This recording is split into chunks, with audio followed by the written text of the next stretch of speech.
खुश आमदीद। हज़रत अली ने फरमाया, उसे देखो जो तुम्हें देखता हो, उससे मोहब्बत करो जो तुमसे मोहब्बत करता है, उसकी सुनो जो तुम्हारी सुनता है, अपना हाथ उसके हाथ में दो जो थामने को तैयार हो।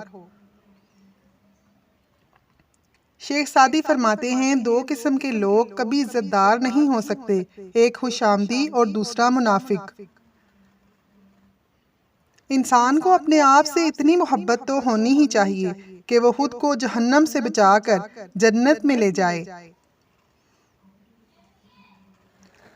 बानो कुद्सिया कहती हैं कि महबूब बिलावजह नाराज होने लगे तो समझ जाएं कि वो उदास है, इसे मोहब्बत की ज़रूरत है। लड़ने की बजाय उसे खूब प्यार देना समझदार औरत की निशानी है।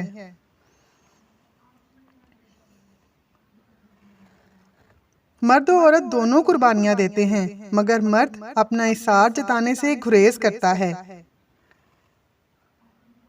शादी के लिए हमेशा नस्ली, हयादार और पाकदामन औरत का इंतखाब करो, बाद में तलाक देने की नौबत नहीं आएगी।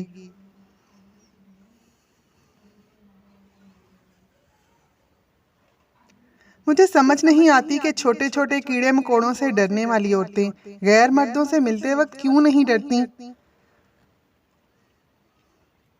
अगर एक औरत आपकी मोहब्बत में गिरफ्तार होकर आप पर इन्हिसार करने लगे तो कोशिश करें, इसे मुखलिस समझें, पागल नहीं। रिस्क औरत के नसीब से होता है और औलाद मर्द के नसीब से, लिहाजा रिस्क के लिए कभी मर्द को ना छोड़ें और औलाद के लिए कभी औरत ना बदलें।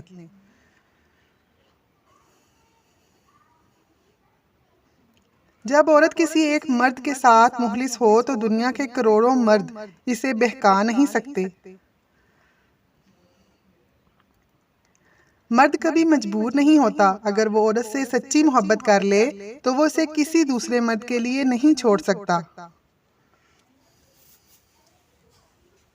मगरूर आदमी उस परिंदे की तरह है जो आसमान की तरफ जितना बुलंद होता जाता है, लोगों की नजरों में इतना ही छोटा होता जाता है। जो मर्द औरत से झूठी मोहब्बत करता है वो औरत को दो काम करने से मना करता है, निकाह करने से मना करता रहता है और अपने घर बात करने से मना करता रहेगा।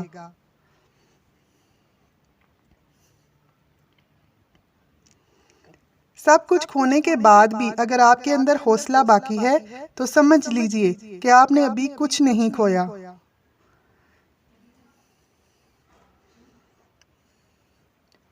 लोग बद्दुआ से डरते हैं मगर अपने अमाल से नहीं।